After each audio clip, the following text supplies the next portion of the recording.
Muy buenas noches, ya hay que acostumbrarse a decir en este momento noches porque ya está de noche. La verdad que el tema del movimiento de la Tierra ha logrado que estemos ya en oscuridad absoluta. Esta es una nueva audición del Partido Obreros y Campesinos del Uruguay, integrante de la Unidad Popular. Quien les habla, Fernando Peña.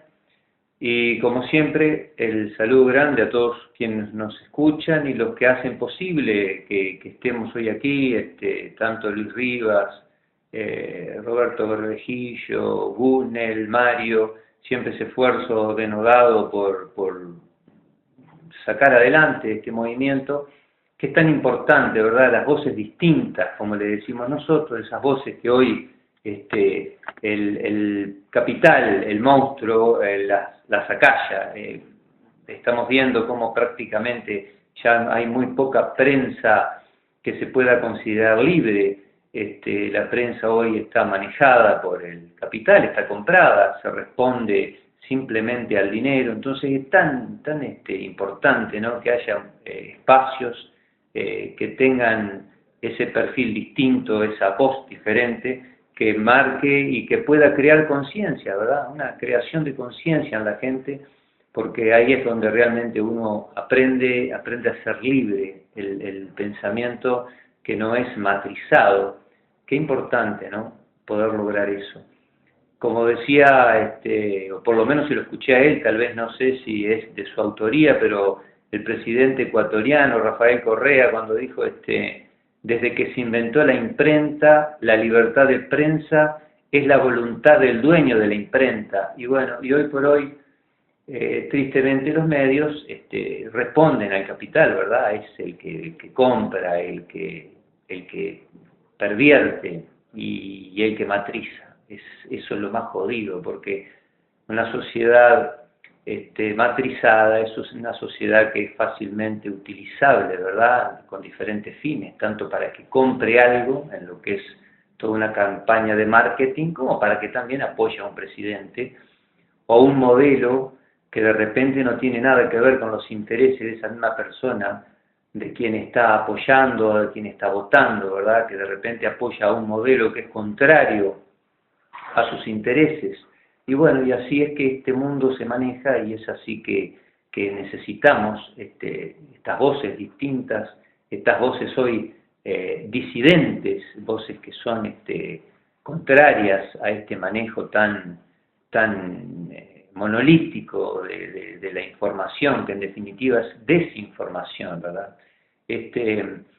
Yo quería hablar con respecto de esto, incluso mandar más que nada una recordación, un viejo querido amigo, Carrasquito, que filosofábamos acerca de todo este tema cuando andábamos en las redadas políticas y no podíamos entender a veces tanta cosa, ¿no?, que se daba, que nosotros le decíamos, qué cosa extraña, cómo una persona de repente que salía de un lugar absolutamente marginal votaba por aquel o apoyaba a un movimiento de personas de élite.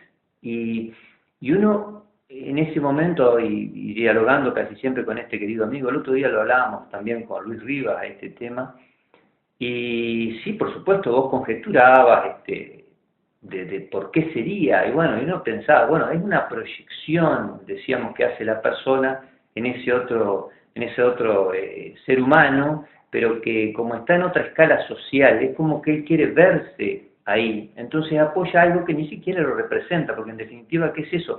¿Qué es la representación de alguien? Es el par, es el igual. Entonces ahí tiene mucho que ver la clase social, la educación, lo que viviste, lo que no viviste, montones de cosas, ¿verdad? Entonces, con este amigo siempre filosofábamos con respecto de esto, y a nuestro humilde entender, siempre derivábamos a lo mismo, era querer proyectarse. Entonces con los años, uno leyendo libros y cosas, por allá encuentra una definición muy científica del tema, que se le llama motivación aspiracional. Claro, no es el hecho de votar o de apoyar a alguien que realmente te va a representar, sino apoyar algo idealizado. Yo quiero ser eso. Entonces yo miraba el otro día a un viejo comerciante acá que teníamos unos agarrones muy importantes con respecto del puente Colonia-Buenos Aires, hasta que entendió que él discutía algo porque él desconocía digamos, lo que era en definitiva, cómo se iba a manejar ese famoso puente Colonia-Buenos Aires. Él creía, porque le habían vendido, por supuesto, los grandes medios, la prensa, le habían vendido que ese puente iba a dar vida a la ciudad de Colonia. Entonces yo, en aquellos años, los 90, había leído detenidamente todo el tratado del puente, recuerdan que era un tratado binacional, famoso puente, el puente más largo del mundo, iba a ser 40 y pico de kilómetros. Entonces, también con este amigo también filosofamos acerca de este pequeño comerciante, cómo lo habían engañado. Entonces un día este comerciante me increpa, y yo le hice ir hasta mi casa, estuvimos conversando largo rato, y él me dice, pero yo no sabía de ese artículo en particular del puente. Si todos los que tengan internet, si quieren entrar, Comisión Binacional del Puente Colonia-Buenos Aires, lean el artículo 18 y van a ver en qué terminábamos siendo si ese puente acá se construía. Entonces, ese es el gran tema. Siempre se manejó y siempre hicieron lo que quisieron por nuestro gran desconocimiento. Entonces, esa motivación aspiracional que le decimos, ¿no? La aspiración de ser algo que en definitiva, yo qué sé, debe ser tan... Es que es como imposible. Yo no digo que no puedas lograrlo, pero la aspiración de ser esas élites dominantes, cuando en definitiva hoy esas élites dominantes sí tienen sus privilegios, por supuesto que tienen sus privilegios. Hoy podemos ver a los Vázquez, a los Mujica, a los Lacalle, los Bordaberry, los Mieres, sí, son privilegiados en un sistema, por supuesto, pero ni siquiera son dominantes. El único dominio que tienen ellos es con respecto del pueblo, de la población, de los de abajo, porque después ellos son dominados por lo que hoy podríamos considerar el nuevo establishment, un nuevo establishment que hoy podemos decir tranquilamente que tiene nombre, que se llama Capital Financiero Internacional. Ese, en definitiva, es el que manda. Ese es el establishment. Estos otros son los títeres manejados por ese establishment, que es el Capital Financiero Internacional, que manda blancos, colorados, frentistas e independientes. Porque ustedes ven cómo ahora los colorados y blancos, cuando por lo general son ellos los que más atacan, cuando el frente se manda alguna macana que es permanente, ¿verdad? Porque en definitiva no está respondiendo a los intereses del pueblo, no responde al interés común. Vieron que siempre sacan la muletilla, festejen, uruguayos, festejen. Y yo pregunto, tendrían que borrar esa muletilla, porque tanto blancos, colorados e independientes también apoyan estas políticas económicas que vienen desde afuera, que vienen mandadas desde el exterior, específicamente son políticas del Fondo Monetario Internacional. Entonces, la verdad que me jode bastante cuando dice festejen uruguayo, y si ustedes apoyaron eso, por favor, el 98% de la población uruguaya apoyó las políticas del Fondo Monetario Internacional que están creando la brecha entre los pobres y los ricos, la mayor de la historia, la extranjerización de la tierra mayor de la historia, la contaminación, la catástrofe ecológica que estamos viviendo mayor de la historia, y después decimos festejen uruguayo, muchachos, júntense todos y cambien absolutamente el rumbo económico, o sea, rompan los lazos con quienes los dominan y los manejan, que son intereses foráneos, que nada tienen que ver con los intereses de nuestra población y que nada tienen que ver con un Estado-nación, porque lo que están haciendo es entregar la soberanía e independencia de nuestro país, y a pasos agigantados además, porque es lamentable. El otro día explicaba a un amigo, en definitiva, lo que es el CIADI, ese jurado, digamos, del Banco Mundial, un jurado donde mandan los gringos, donde mandan los de afuera, y los de acá tienen que mirar y decir, sí señor, le obedezco, sí señor, le pertenezco, y bueno, y eso se llama pérdida de soberanía e independencia. Por eso les digo, ellos tienen, digamos, poder, o pueden hacer con los de abajo, pero no con esa gente. Con respecto de esto, y terminando esta aclaración de esta motivación aspiracional que es muy triste, ¿no? Que un hombre, el de más abajo mira al de más arriba cuando el de más arriba ni siquiera el saludo le va a dar en la existencia. Y como nosotros hablamos de la soberanía y la independencia, y una figura que se ha ido perdiendo en el tiempo porque no quieren, en definitiva, que se sepa de él, que se sepa de su ideario, que se sepa de su lucha, de su pelea, es ni más ni menos que José Gervasio Artigas Arnal. Y entonces yo quería hoy tocar el tema porque la Unidad Popular presentó en el Parlamento una ley contra la extranjerización de la tierra, algo tan importante y vital, porque sin tierra no tenemos nación, sin tierra no tenemos patria. Si la tierra está en manos de los extranjeros, bueno, ¿qué somos nosotros? ¿Somos parias? ¿No tenemos una patria? Yo les pregunto a los soldados de la patria, a los orientales, los que tenemos, los que nos sentimos realmente orientales, ¿no? Que está más allá de ser uruguayo, al oriental. Yo le pregunto, hay una pelea, una guerra importante en este mundo, ¿qué defendemos? ¿Tenemos una nación? ¿Tenemos una patria cuando está en manos extranjeras? ¿Tendrán que salir a pelear ellos por la patria de quién? ¿La patria de ellos? La patria tiene una delimitación, la nación es una delimitación territorial que hoy está en su 50%, está absolutamente en manos extranjeras.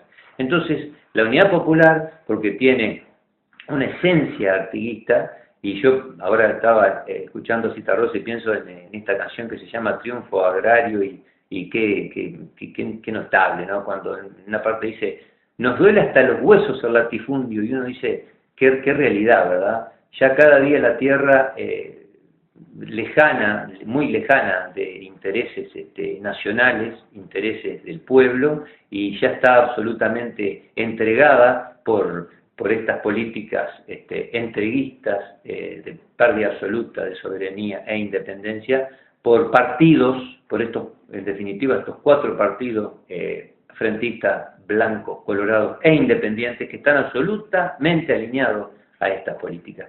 Y yo quería decirle de esta ley, qué importante que presenta la Unidad Popular, que es justamente para poder recuperar nuestra patria, porque esto es ni más ni menos que la recuperación de la patria.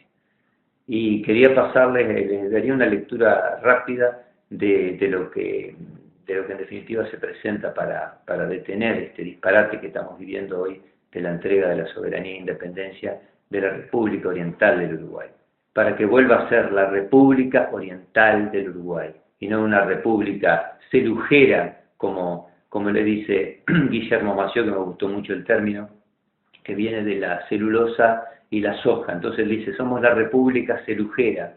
Es lamentable.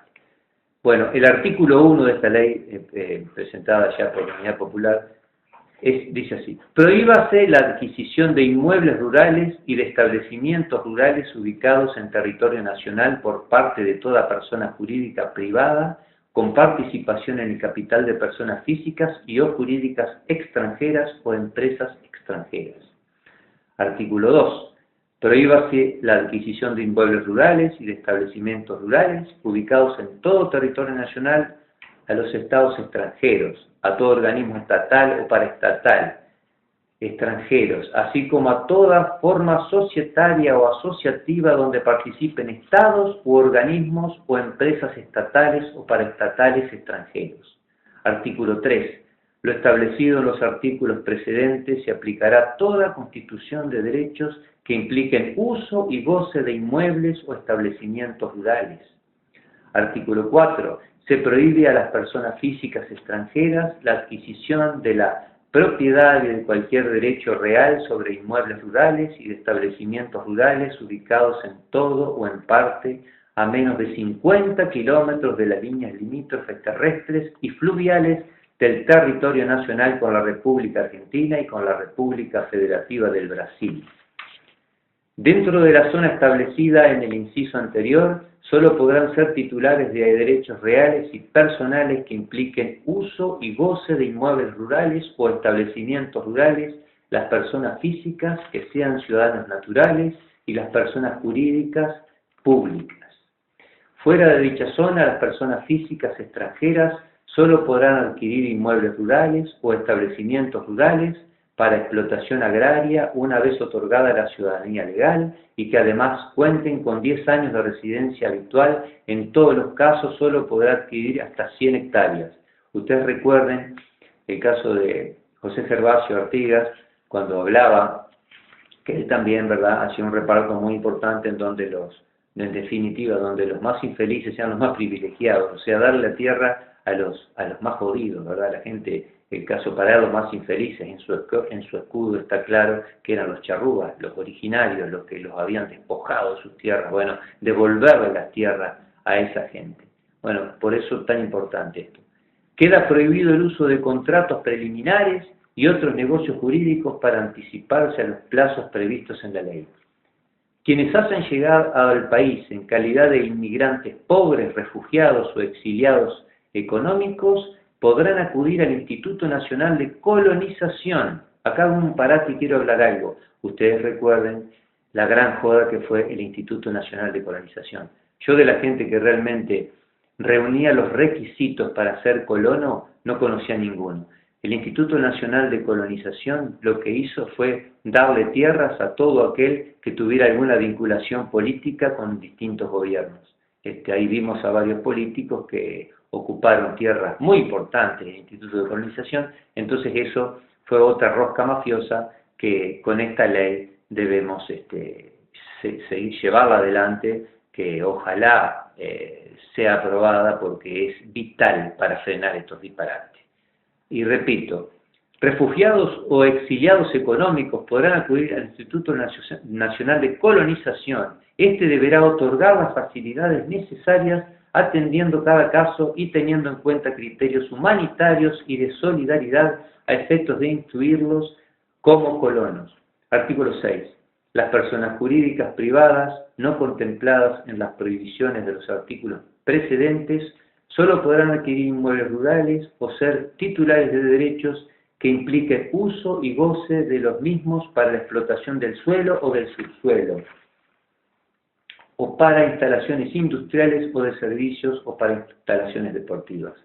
Quienes desempeñan cargos de dirección o administración de esas personas jurídicas deberán ser ciudadanos naturales.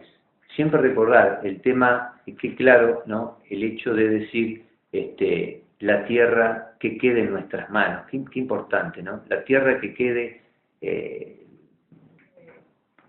es vital, es lo clave. Yo estaba mirando gente que no tiene una concepción. La patria tiene una delimitación. Yo entiendo después lo que es internacionalista, bárbaro, pero primero, para poder ser internacionalistas en lo que sea, tenemos que tener una patria. Sin una patria, si no tenemos un inicio, es imposible, y hoy la patria se está perdiendo.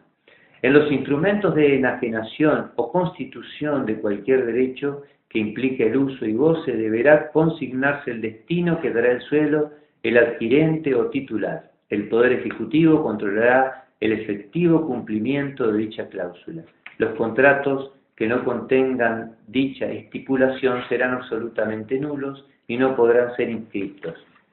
Bueno, llevándonos un poquito a la historia, este reglamento de tierras creo que es lo más cercano que podría hablarse con respecto de lo que fue el reglamento de tierras de esta ley que impulsa la Unidad Popular, que el reglamento de tierras artiguistas del año 1815, ¿no? Y hoy lo que está pasando en este paisito, en nuestro querido paisito, es una contrarrevolución. O sea, estamos, en vez de llevando un país hacia adelante con su gente, bueno, estamos sacando la gente, estamos sacando a sus verdaderos trabajadores, a la gente que produce, a la gente que proyecta un futuro por sobre todas las cosas digno y sustentable, y estamos trayendo a nuestro país grandes empresas de altísima contaminación que no dan mano de obra.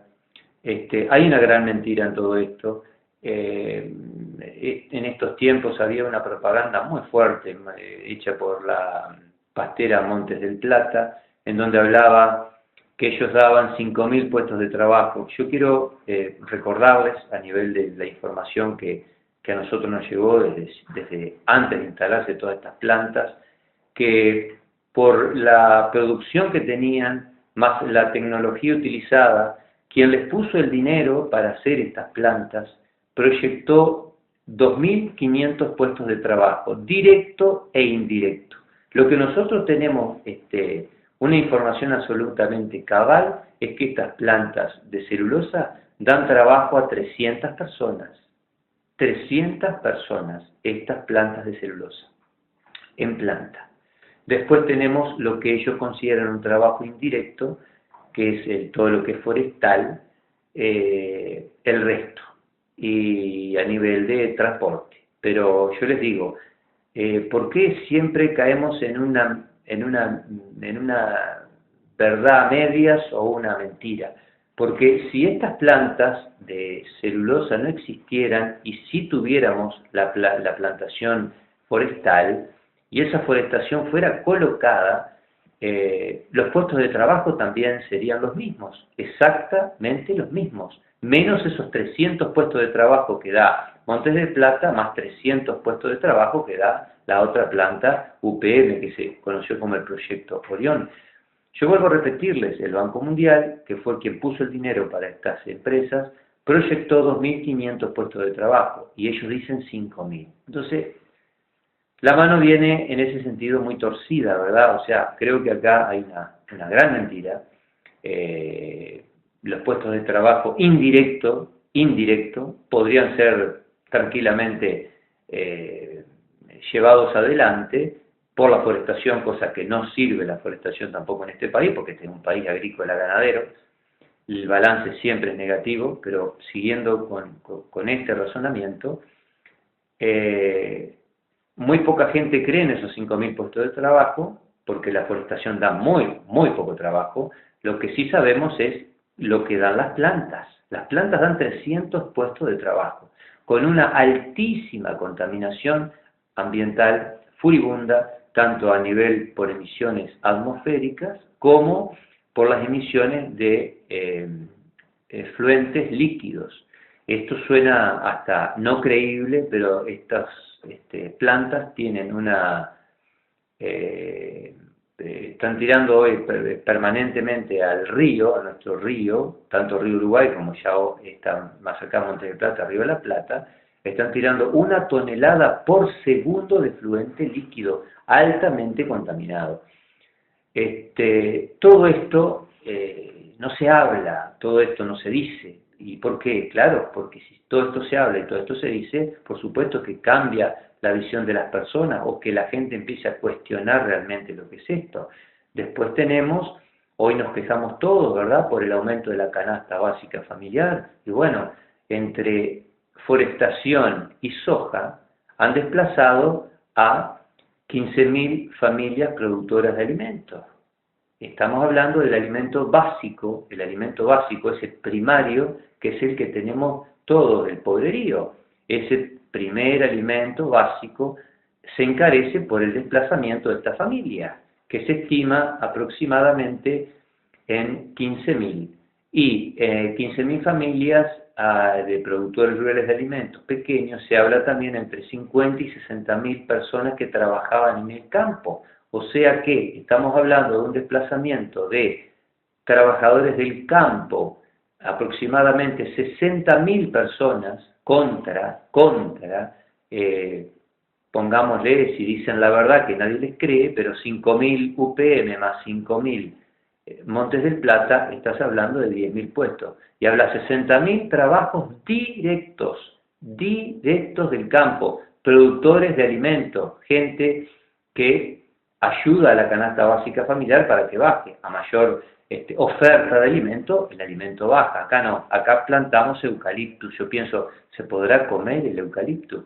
Eso en trabajo directo. Y después piensen ustedes que esos 60.000 puestos de trabajo que estaban en el campo como producción de alimento, también tienen su contrapartida con respecto de la locomoción de esos alimentos, y se estima que también por cada trabajador rural hay un trabajador en la parte de comercialización y en la parte de transporte. O sea que estás hablando de más de 100.000 personas que desplazaron, que pagaban impuestos, estos otros no pagan impuestos, y con respecto del tema tributario, que estos días nos dan otro mazazo muy fuerte, furibundo. Ahora cambiaron la franja, la hicieron no tan cruda, no golpean tan abajo, golpean un poco más arriba, pero golpean al fin.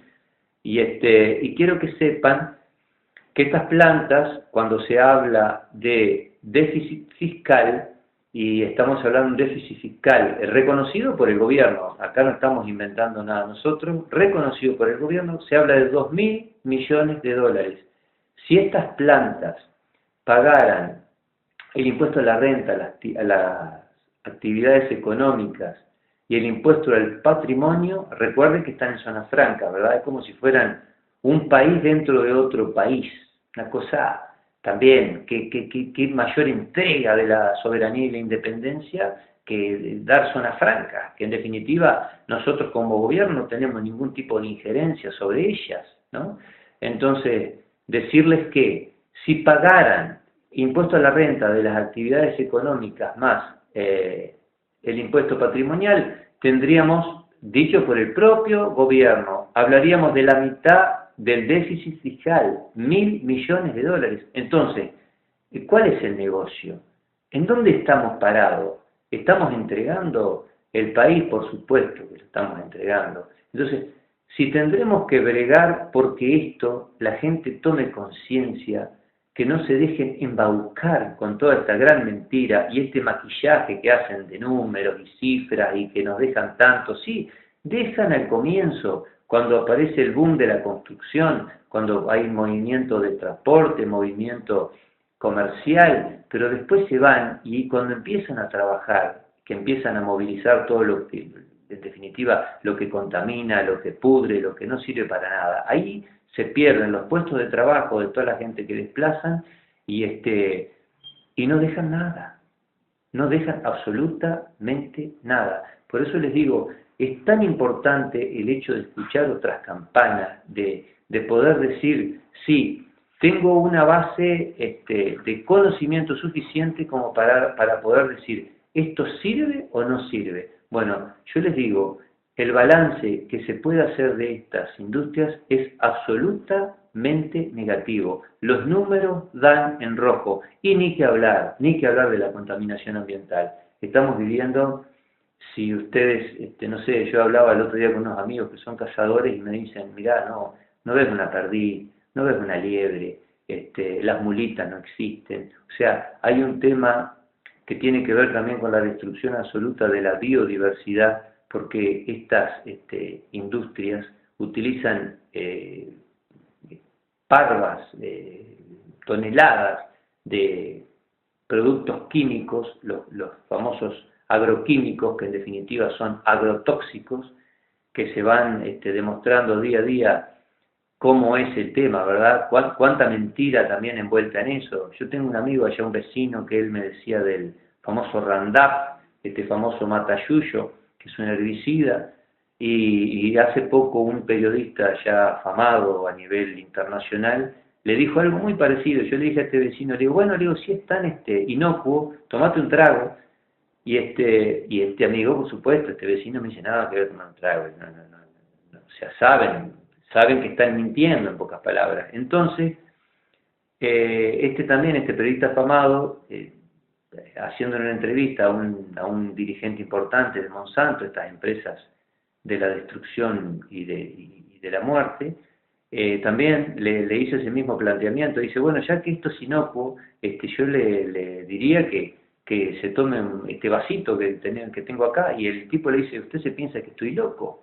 Entonces, ¿cómo? Por un lado, ellos incentivan a que consumamos sus productos transgénicos con todo ese bagaje infernal que le meten de estos productos altamente tóxicos, pero por el otro lado ellos te dicen, sí, usted consúmalo, pero yo no.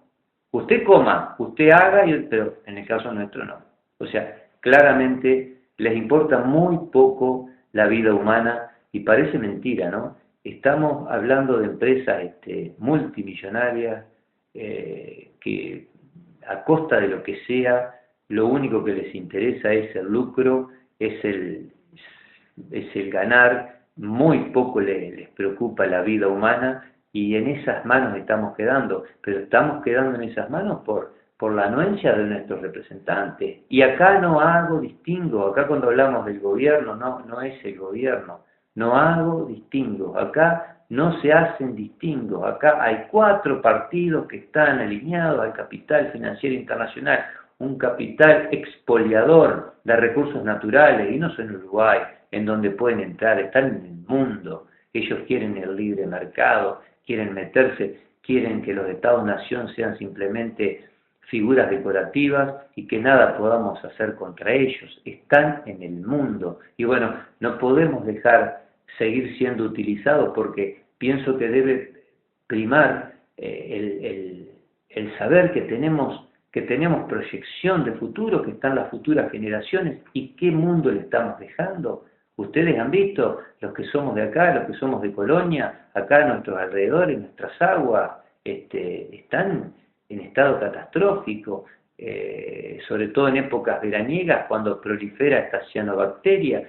Y bueno, todo eso lo estamos viendo, no hay necesidad, nadie nos precisa contar lo que está sucediendo. Y sin embargo, nos encontramos.